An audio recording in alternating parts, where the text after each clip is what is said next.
The meeting of Esau and Jacob. Jacob looked up and saw that Esau was coming with 400 men. So he divided the children among Leah, Rachel, and the two maidservants.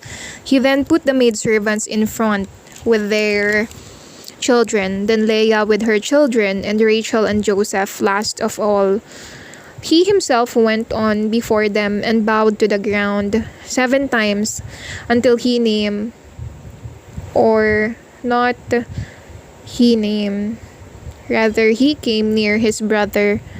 Esau ran to meet him, took him in his arms, kissed him, and both wept. Esau looked up and seeing the women and the children, said, "Who are these with you?" Jacob replied, "They are the children God has given to your servant." Then the servants and their children went forward and bowed down. Leah with her children likewise advanced and bowed. And lastly, Joseph and Rachel went forward and bowed. Esau said, "What is the meaning of all this company I have met?" Jacob replied, "It is to win your favor." Esau answered, "Brother, I have plenty. Keep what you have for yourself." Jacob said, "But no, please. Accept the gift I offer, for I came to you as to God, and you received me kindly. So accept the gift I have brought you, for God has dealt generously with me, and I have plenty." And so much did Jacob insist that Esau accepted the gift. Esau then said, "Let us be on our way, I will lead you." But Jacob said to him, "My Lord knows that the children are not strong, and besides I must think of the ewes with lambs, and the cows that have calves, and if they are driven too hard, even for one day, all the flocks will die. Let it please my Lord to go ahead of me, while I move on slowly, at the pace of the cattle I'm driving and that of the children, until I reach my Lord at Seir." Esau said, "At least let me leave you. At least let me leave with you some of my men." Jacob replied, "Why, all I want is to keep your friendship." So Esau returned that same day to Seir. But Jacob left for Succoth. There he built a house for himself and shelters for his cattle. That is why the place was called Succoth. On his return from Padan Aram, Jacob safely reached Shechem, a town in the land of Canaan, and encamped within sight of the town. For 100 pieces of silver he bought from the sons of Hamor, the father of Shechem, the plot of land where he had pitched his tent. There he erected an altar and called it God, the God of Israel. The rape of Dinah, daughter of Jacob. Genesis chapter 34, verse 1 to 31. Now Dinah, Jacob's daughter by Leah, went out to visit the women of that place. When Shechem, son of Hamor the Hivite, the prince of that country, saw her, he seized her, raped her, and dishonored her. He was attracted to Jacob's daughter Dinah and loved the girl and spoke to her affectionately. Shechem said to his father Hamor, "Get me this girl to be my wife." Now Jacob heard how his daughter Dinah had been dishonored, but said nothing until his sons who were in the fields with his cattle came home. Hamor, father of Shechem, went to speak with Jacob. When Jacob's sons returned from the fields and heard what had happened, they were indignant and very angry that Shechem had committed what was a crime in Israel by lying with Jacob's daughter, something that should never be done. But Hamor spoke to them, saying, "Shechem, my son, deeply loves your daughter. Please give her to him to be his wife. Let us intermarry. Give us your daughters and take our daughters for yourselves. You will settle with us, and the land is there before you to live in it. Travel through it and acquire property in it." Shechem spoke to the father and brothers of the girl, "Please forgive me, and I give you whatever you ask of me. Fix a price for the marriage and whatever gift you require. Whatever you ask I will give, but only let me have the girl as my wife." Jacob's sons gave a cunning answer to Shechem and Hamor because Shechem had defiled their sister. We cannot do such a thing. Give our sister to an uncircumcised man, for that would be a disgrace for us. Only on one condition would we consent, that you and every male become like us and be circumcised. Then we will give you our daughters and take yours, live with you, and with you become one people. But if you don't listen to us and be circumcised, we will take our daughter and go. What they said pleased Hamor and Shechem, this his son. Shechem lost no time in doing what was demanded, for he was truly in love with Jacob's daughter, and he was the most honored in his father's family. So Hamor and his son Shechem went to the gate of their city and spoke to their fellow citizens. These men are peaceful. Let them settle here and move around freely. The land is vast enough for them. We shall marry their daughters and give our daughters in marriage to them. But on one condition, will these men agree to live with us and become one people with us? And that is that every male be as they are and be circumcised. If we agree with them, their flocks, their possessions, their cattle will be ours. Let's do what they ask and they will settle with us. All those who went out to the gate of the city agreed with Hamor and Shechem, and every male was circumcised. 3 days later, when they were still in pain, two of Jacob's sons, Simeon and Levi, Dinah's brothers, taking their swords, entered and took the town by surprise and slew Hamor and Shechem and all the males. They took Dinah from Shechem's house and went off. Jacob's sons attacked the wounded and plundered the city because their sister had been violated. They took their flocks and their herds and their donkeys, what was in the city and what was in the fields, all their wealth, all their women and children. They plundered all that was in their houses. Then Jacob said to Simeon and Levi, "You have brought trouble on me, making me hateful to the people of this land, the Canaanites and the Perizzites. I have only a few men, and if the others unite against me and attack me, I shall be destroyed, myself and my household." But the reply was, "Is it right for him to treat our sister as a prostitute?" Jacob at Bethel, chapter 35, verse 1 to 13. God said to Jacob, "Go up to Bethel and settle there. Build an altar there to God who appeared to you when you were fleeing from your brother Esau." Jacob said to his family and to all those who were with him, "Get rid of the foreign gods you have with you. Purify yourselves and change your clothes. We will then go up to Bethel. There I will make an altar to God who helped me when I was in trouble and who was with me during my journey." So they gave Jacob all the foreign gods they had as well as their earrings, and Jacob hid them under the oak that was near Shechem. They then left, and the terror fell on all the surrounding towns, with the result that no one followed in pursuit of them.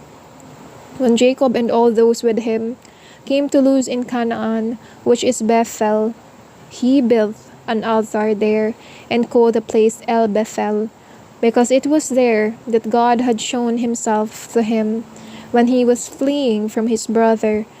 At that time, Rebekah's nurse Deborah died and was buried below Bethel near the oak. That is why it was called the Oak of Tears. God appeared again to Jacob when he arrived from Padan Aram and blessed him and said to him, "Your name is Jacob, but no longer will you be called Jacob, for Israel will be your name." So he was called Israel. Then God said to him, "Be fruitful and grow in number. A nation, or rather a group of nations, will come from you. The land I gave to Abraham and Isaac, I will give to you and to your descendants after you." Then God left him. Commentaries. One cannot leave one's faith in isolation. Thus Jacob begins to form a community by first requiring that his people get rid of their idols. When they take this concrete and visible step, which is a great sacrifice for them, they became the first community capable of giving witness to the world of faith in the one God. We mentioned that the Bible preserves some memories of Abraham, Isaac, and Jacob in Legends C 11 verse 26. Outside of those three, it has been proven that the other names such as Reuben, Simeon, Judah do not refer to real people. Wandering tribes had their own way of recording the events of the past. They created stories in which each tribe was represented by a person of the same name. So, for example, if 12 tribes had merged into a single people, they would express that by saying that 12 ancestors with the names of those tribes were the sons of only one father, Jacob, Israel. Moreover, as four of those tribes, those of Reuben, Simeon, Levi, and Judah, had formed a different group from the tribes of Joseph and Benjamin, the members of the first group were considered to be the sons of Leah, one of Jacob's wives, and the others, sons of Jacob's other wife, Rachel. Likewise, the sons of the slave girls were the figures of second-rate tribes, Naphtali, Zebulun. The story in chapter 34 refers to a violent episode when the tribes of Simeon and Levi were in conflict with the people of Shechem. Shechem is a city, not a person. We must interpret what is said of Laban the Aramean, chapter 31, and of Judah and his sons, 26 verse 30 and 36 verse 1, in a similar way. This explains why ever since ancient times, biblical experts have considered many things in the history of the patriarchs as symbolic. 12 tribes made up the people of Israel, and they always wanted to remember this number, which was considered sacred. See chapter 48. Jesus will later remember this ancient structure of the people of God when he establishes his church as the new people of God and chooses 12 apostles to lead it. Chapter 35, verse 14 to 22. Jacob set up a stone in the place where God had spoken to him and offered a libation on it and poured oil on it. Jacob called the place where God had spoken to him Bethel. They moved on from Bethel and were still some distance from Ephrat when Rachel gave birth, and the delivery was very difficult. When she was in great pain, the midwife said to her, "Courage, for now you will have another son." And as she breathed her last, for she was dying, she called him Benoni, which means son of my pain. But this father named him Benjamin. So Rachel died and was buried on the way to Ephrat, that is Bethlehem, and Jacob placed a pillar over her tomb, which marks the place of the tomb to this day. Israel journeyed on and pitched his tent beyond Migdal Eder. While Israel was living in that region, it happened that Reuben went and lay with Bilhah, his father's concubine, and Israel heard of it. The 12 sons of Jacob. Jacob had 12 sons by Leah.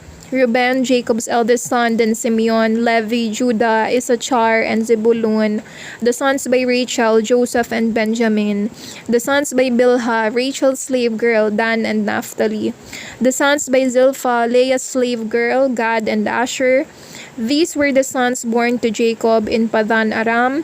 Jacob came home to his father Isaac at Mamre, or Kiryat Arba, that is Hebron, where Abraham and Isaac had lived.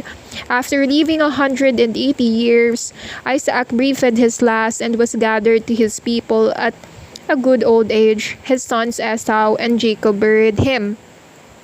Esau, the father of the Edomites. Genesis chapter 36, verse 1 to 41. These are the descendants of Esau, that is Edom. Esau married women in Canaan: Ada, the daughter of Elon the Hittite; Oholibamah, the daughter of Anna, the son of Zibeon the Horite; Basemath, the daughter of Ishmael and sister of Nebai. Ada bore to Esau Eliphaz. Basemath bore Ruel. Oholibamah bore Jeush, Jalam, and Korah. These are the sons of Esau born to him in the land of Canaan. Esau with his wives, his sons and daughters, all the members of his household, his livestock, all his cattle, and all the goods he had acquired in the land of Canaan, left for the land of Seir, for far removed from his brother Jacob. for they had acquired too much to live together. The land where they were living at that time could not support them both because of their cattle. That is why Edom settled in the hilly country of Seir. Esau is Edom. These are the descendants of Esau, the father of Edom, in the mountainous region of Seir. These are the names of Esau's sons: Eliphaz the son of Ada, Esau's wife, and Ruel the son of Basemath, Esau's wife. The sons of Eliphaz were Teman, Omar, Zepho, Gatam, Kenaz. Eliphaz son of Esau had Timnah for concubine, and she bore him Amalek. These are the sons of Ada, Esau's wife.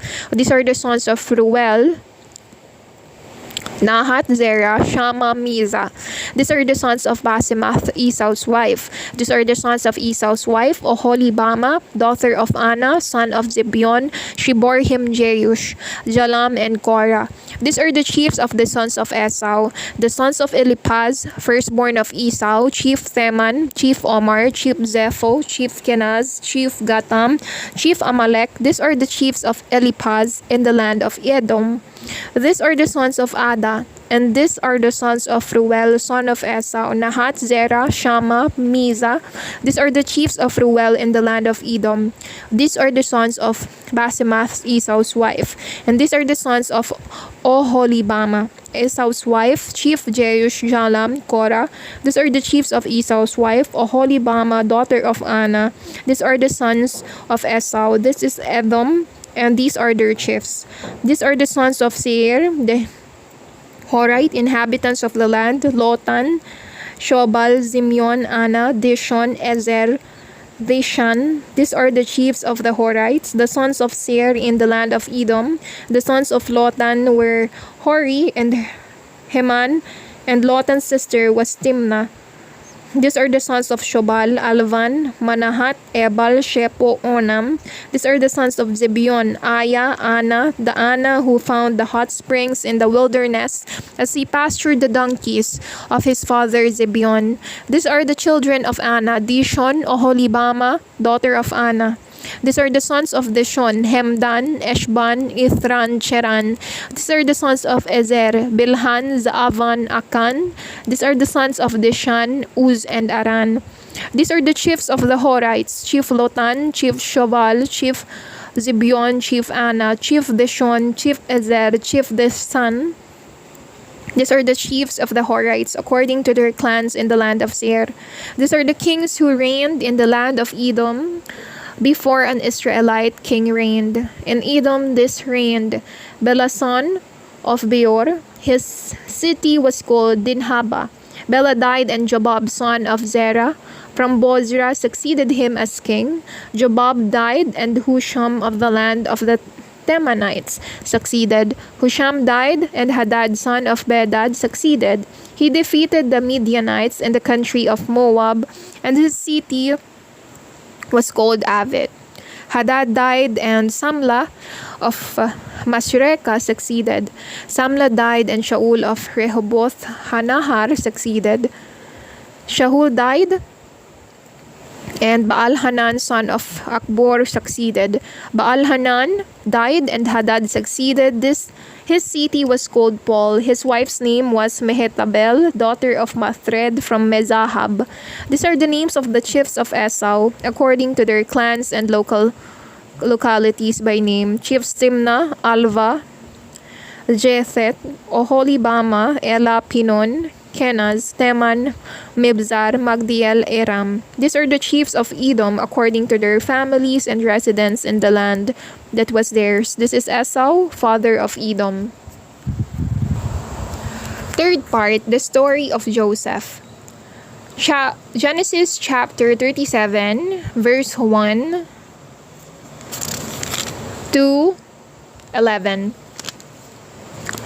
Jacob lived in the land where his father had settled, in the land of Canaan. This is the history of Jacob's family. Jacob's family. Joseph and his brothers. Joseph, a young man of 17, was shepherding the flock with his brothers, the sons of Bilhah and the sons of Zilpah, his father's wives. Joseph informed his father of the bad reputation they had. Now Israel loved Joseph more than any of his other children, for he was the son of his old age, and he had a coat with his long sleeves made for him. His brothers, who saw that their father loved him more than he loved them, hated him and could no longer speak to him in a friendly way. Joseph had a dream which, when he told it to his brothers, made them hate him the more. "Listen to the dream I had. We were binding sheaves in the field when my sheaf rose and stood up, and your sheaves gathered round and bowed down to my sheaf." His brother said to him, "So you want to rule us or lord it over us?" They hated him even more because of his dreams and what he said. Joseph had another dream, which he told to his brothers. "I saw the sun, the moon, and 11 stars bowing down before me." When he told this to his father and brothers, his father rebuked him. "What is this dream of yours? Are all of us, myself, your mother, and your brothers, to bow to the ground before you?" His brothers were jealous of him, but his father kept in mind what he had said. Joseph sold by his brothers. Chapter 37, verse 12 to 36. His brothers had gone to pasture their father's flock at Shechem, and Israel said to Joseph, "Your brothers are pasturing the flock at Shechem. Come along, I'll send you to them." Joseph replied, "Here I am." Then his father said, "Go and see if all is well with your brothers and with the flock. Then come back and tell me." Jacob sent him from the valley of Hebron, and Joseph arrived at Shechem.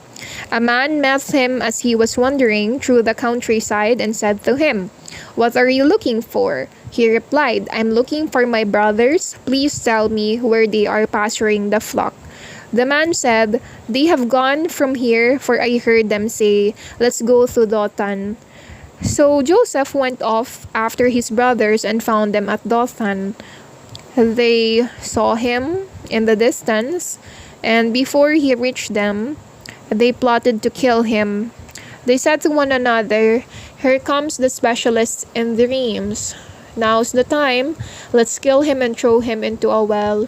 We'll say a wild animal devoured him, then we'll see what his dreams were all about." But Reuben heard this and tried to save him from their hands, saying, "Let us not kill him, shed no blood, throw him in this well in the wilderness, but do him no violence." This he said to save him from them and take him back to his father. So as soon as Joseph arrived, they stripped him of his long-sleeved coat that he wore, and then took him and threw him in the well. Now the well was empty without water. They were sitting for a meal when they looked up and saw a caravan of Ishmaelites coming from Gilead, their camels laden with spices, balm, and myrrh, which they were taking down to Egypt. Judah then said to his brothers, "What do we gain by killing our brother and hiding his blood? Come, we'll sell him to the Ishmaelites and not lay our hands on him, for he is our brother and our own flesh." His brothers agreed to this. So when the Midianite merchants came along, they pulled Joseph up and lifted him out of the well.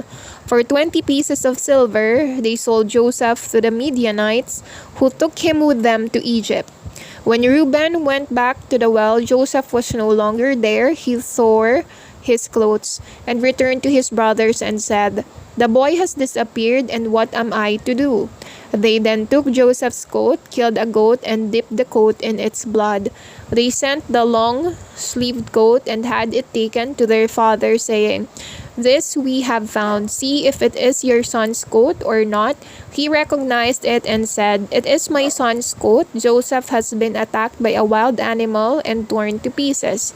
Jacob then tore his garments, put on sackcloth, and mourned his son for a long time. All his sons and daughters came to comfort him, but he refused to be consoled, saying, "No, I shall go down to the land of shadows, mourning for my son." Thus his father wept for him. Meanwhile, the Midianites sold Joseph in Egypt to Potiphar, a an officer of Pharaoh, and the commander of the guard. Commentaries. The long moving story of Joseph, sold by his brothers and who later would become their savior, is a work of art of competent writers at the time of Solomon, but it draws support from the more ancient traditions, and it is also inspired by Egyptian books. But were they aware of the fact that they were expressing the whole plan of redemption? God saves us through the trials of a just person persecuted by his brethren. Israel loved Joseph more than any of his other children, for he was the son of his old age, the son most loved and also the most delicate.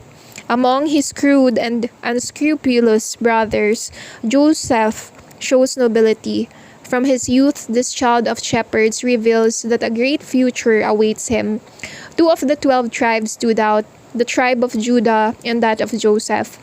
See the commentary on Joshua 13 on this subject. That is why the traditions about the patriarchs or ancestors mention especially these two sons of Jacob. 12. Commentary. Envy in brothers reaches madness and crime.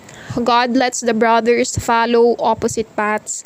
Some good, others evil, but that does not mean that those who are good abandon and forget those following evil ways. Joseph will save his brothers. This story invites us to recognize that trials bring us to a more spiritual life, which in turn makes our family life and our life in society more fruitful. Placed here, quiet artificially, is an episode relating to Judah, which interrupts the story of Joseph. We must not forget that two of the 12 tribes were to dominate the others, the tribes of Judah and Joseph. Ancient traditions rarely mention other than these two tribes. During this age of primitive customs and morality, the Bible does not insist on certain aspects of sexual morality. What is important is the transmission of promises made to Jacob, which are to benefit the descendants of Judah. Genesis 49 verse 10. Onan's sin consists in having refused to father a son who later would not belong to him. Tamar's nobility lies in her determination, by all means, to have a son who would bear the name of her first husband, heir, who would therefore be Judah's heir. It is rare for women to figure in the Bible, but when they do appear, it is often to give men a lesson in being human. Here, after the event by which Tamar enters into his life, Judah begins to reflect something new for him. Tamar appears in the list of the ancestors of Jesus. Matthew 1 verse 3.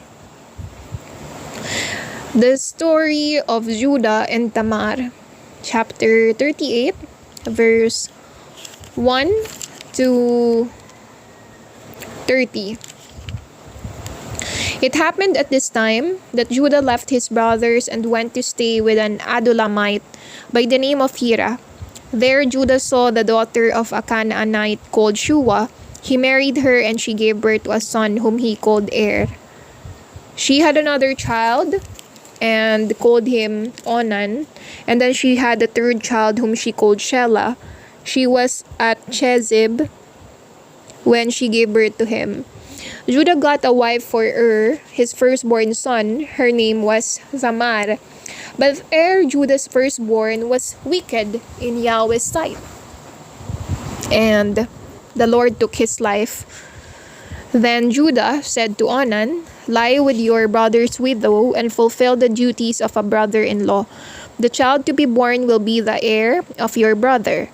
But Onan knew the child would not be his, so whenever he slept with his brother's widow, he spilled the semen on the ground lest he give an heir to his brother. What he did was displeasing to Yahweh, who took his life as well. Then Judah said to his daughter-in-law, "Live as a widow in your father's house until Shelah, my son, has grown up." For he was afraid that Shelah, like his brothers, might die. So Tamar went and lived in her father's house. After a long time, the wife of Judah, Shua's daughter, died. When Judah became consoled, he went up to Timnah to his sheep shearers with his friend Hira. the Adulamite, it happened that Tamar was told, "Your father-in-law is going up to Timnah to shear his sheep." She at once took off her widow's clothes, wrapped herself in a veil, and sat down at the entrance to Enaim, which is on the road to Timnah, for she knew that Shelah was a grown man and had not been given to her in marriage. Judah saw her, and as her face was veiled, he took her for a prostitute. He went over to her on the roadside and said, "Allow me to sleep with you," for he didn't know she was his daughter-in-law. She asked, "What will you give me to sleep with you?" He said, "I will send you a kid from my flock." She replied, "Will you give me a pledge till you send it?" "What pledge shall I give you?" he asked. She answered, "Give me your sill, your cord, and the staff in your hand." So he gave them to her and slept with her. Then she rose and left him, and taking off her veil, she put on her widow's clothes, and she became pregnant. When Judah sent the kid by his friend, the Adulamite, to recover the pledge from the woman, he did not find her. So he questioned the local people, "Where is the prostitute who was by the road at Enaim?" "There has been no prostitute there," they said. He returned to Judah and said, "I didn't find her, and even the local people said that there was no prostitute there." Judah then said, "Let her keep it all for herself, lest the people finally laughed at us. At least I sent her the kid even if you didn't find her." About 3 months later, Judah was told, "Tamar, your daughter-in-law played the prostitute, and moreover, she is now with child." Judah said, "Bring her out and let her be burned." As they were bringing her out, she sent word to her father-in-law, "I have become pregnant by the man who owns these things. Find out to whom this seal, cord, and staff belong." Judah acknowledged them and said, "She is more righteous than I am, since I wouldn't give her to my son Shelah, and he had no further intercourse with her." When the time came for her to give birth, there were twins in her womb. And when she was giving birth, one of them put out his hand, and the midwife tied a scarlet thread around his wrist, saying, "This one is the firstborn." But he withdrew his hand, and his brother came out first, and she said, "What a rift you have made for yourself." And he was called Perez. Then his brother, with the scarlet thread on his wrist, came out, and he was given the name Zerah. Chapter 39, verse 1 to 23. Now Joseph was taken down to Egypt, and Potiphar, an officer of Pharaoh, commander of the guard, an Egyptian, bought him from the Ishmaelites who had brought him there. Yahweh blessed Joseph while he lived in the house of his master, the Egyptian, and everything went right for him. The Egyptian could see that God was with him, and everything worked well for him. So Joseph pleased his master, who made him overseer of his house and of all that he owned. And from that time God blessed the Egyptian's house because of Joseph. He blessed all that the Egyptian owned, his household and his land. The Egyptian left all he had to the care of Joseph, and with Joseph fully in charge. He concerned himself with nothing except the food that he ate. Now Joseph was a handsome man and well-built. After some time, his master's wife kept noticing him and said, "Sleep with me." But he refused and said to her, "With me in charge, my master has no concern about anything in the house and has entrusted to me all that he has.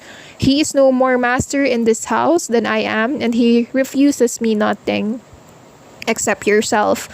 Of course, because you are his wife, how then could I do such an evil thing and sin against God?" Now, although day after day she spoke to Joseph, he would not agree to sleep with her or give himself to her. It happened that one day, When he entered the house to attend to his duties, none of the servants were in the house. Then Potiphar's wife caught hold of Joseph by his cloak, saying, "Come to bed with me." But Joseph left his cloak in her hands and ran out of the house. As soon as he had run out of the house, she called her servants and said, "Look, a Hebrew has been brought here to make fun of us. He came here to lie with me, so I screamed, and when he heard me scream, he left his cloak with me and ran out of the house." Then she kept the cloak by her until the master came home. She then told her story. "That Hebrew slave of yours came to make sport of me. But when I screamed, he left his cloak with me and ran out of the house."